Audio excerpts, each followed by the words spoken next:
Greetings, my dear addicts to unfiltered reality. Welcome to the most pathetic and predictable show of the moment, the theater of the absurd brought to us from the National Palace. As if Mexico were a vaudeville stage, today we have to analyze how the ruling bloc desperately and nervously tries to hide the obvious. You already know that here we dissect the reality of our beautiful and wounded Mexico, the one that's falling apart while the political class applauds from the front row. We're going to talk about cheap sleight of hand. And really, why do we need budgets for performing arts when we have the political class in Sinaloa putting on a free magic show for us at the facilities of the Attorney General's office? Yesterday, the Attorney General's office in Culiacan became for a few hours the stage for a play titled The Invisible Governor and His Friends. The plot is simple but fascinating for any lover of low-budget theater. 8 out of 10 officials singled out by the United States for their, let's say, dangerous relationships with organized crime were supposed to show up. The result? A comedy of errors worthy of study, of course without forgetting the words that come from the forked tongue of the lady who runs the National Palace. Without a doubt, she keeps collecting merits so that Uncle Sam keeps taking notes and brings down the hammer when she least expects it. Let's get to it. We are witnessing the art of distraction at its peak. If you're one of those who still believes in coincidences, I have a bridge to sell you. When the water is up to your neck, you have to find someone to blame. Why this direct and unsparing attack against TV Azteca? Why the onslaught against journalists right now? The answer is embarrassingly obvious. Because the name Ruben Rocha Moya is in the national and international spotlight, and not exactly because of his achievements in office. The whole country is under scrutiny. Suspicions of criminal infiltration are rising. And what does the ruling camp do? They pull out the manual for mass distraction. It's not about TV Azteca. It's about an orchestrated strategy so that no one talks about the political ties that have put the administration in a diplomatically delicate situation. It's the old magician's trick. Look over there. Don't look here. That pantomime of the Liar of the Week award presented during the morning press conference is perhaps the most revealing act of this administration. It's fascinating to see how the presidential stage, the most important in the country, devolves into a media tribunal where the judge, jury, and executioner is the very same person who has a lot to explain. When the executive branch decides that its main mission is not to govern, but to judge who tells the truth and who doesn't, alarms shouldn't just go off. They should be blaring at full volume. This isn't a defense of the narrative. This is pure and simple intimidation, disguised with ironic smiles and passive-aggressive language. Have you seen how wide Doña Claudia's eyes get lately? The infamous woman looks possessed. Her level of anger and desperation is already at extreme levels. But this is nothing more than the same old recipe, the handbook of an aspiring autocrat. What we're seeing isn't new. We've already seen this movie before in places like Venezuela, Nicaragua, or Cuba. First they claim to be victims, then they discredit, then they ridicule, and at the end of the day, they end up persecuting anyone who doesn't sing the same tune. It's the classic tactic, creating one public enemy after another, businessmen, activists, journalists, so they don't have to look in the mirror. But those in power don't realize something. Mexicans, even if they seem asleep, have a special sense for spotting hypocrisy. It's not the same to fight crime as it is to be accused of being in bed with it. And that distinction, sooner or later, comes at a cost. The wear and tear is real. The morning press conferences, which were once the preferred weapon to control the agenda, are becoming the government's own executioner.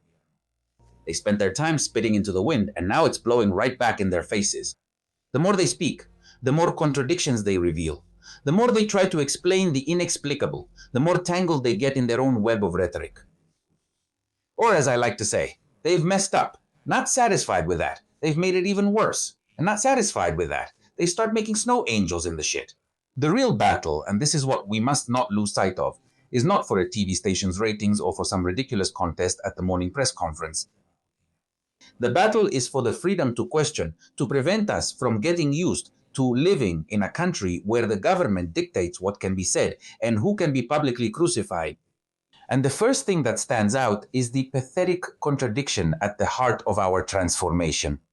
While from the presidential pulpit they act outraged, shouting sovereignty, don't interfere, the reality in the streets, in the mountains, and on social media seems to shout something else. Please, Trump, save us. It's that absurd hope that a foreign government will do the dirty work that our own so-called president doesn't have the courage, the will, or let's be honest, the independence to do. It's fascinating to see the strategy of the United States, which doesn't even bother to hide its intentions anymore. They have their political board well set up, in which, after having already crossed out Maduro, the country has become, so to speak, a country of life. To turn, what do you think are the requirements to make the next trophy a country of life? What happens with the next Trump? I've said it repeatedly, it's a matter of time and calculation for Donald Trump. This was a clear. The IRS get narco. Why are we in this situation? This is where things so uncomfortable that some people, why aren't we being sold the idea that it has turned into a country of life? While Claudia Sheinbaum looks suffocated, sweating bullets at every morning press conference, we're being sold the idea that she's a victim of the circumstances. Please, she's not a victim. She's an accomplice. Let that be very clear. If the narco governor Rocha Moya weren't part of the club, does anyone really believe that the welfare lackey would be asking for evidence for weeks on end instead of taking action? Of course not. Justice in this country isn't blind. It's simply selective and, when it suits them, profoundly deaf. And just look at the case of Maru Campos. People talk about the need for a cleanup, about strengthening institutions and restoring the autonomy of the judiciary. Sounds nice, right? Almost poetic. But then we come back to reality, a country where ethics seem to have gone on an indefinite vacation since the so-called fourth transformation began. The ultimate irony is that the average Mexican, hypnotized by the dizziness of handouts, or as they are politely called, social programs, has traded his freedom for a few pesos that interestingly come from public money used to buy loyalty. What good are the 3,000 pesos every 2 months when you can't go out on the street without fearing they'll make you disappear, or when organized crime decides who governs? The question that remains is, how much longer will this exchange last before the country completely collapses? And it turns out that the main character in this story, the drug-linked governor on leave, Ruben Rocha Moya, decided to take the art of politics to a metaphysical level. He appeared at the Sinaloa prosecutor's office, but no one saw him. According to the information gathered, there wasn't a single image, a photo, or a soul who could confirm having seen him enter or leave the building.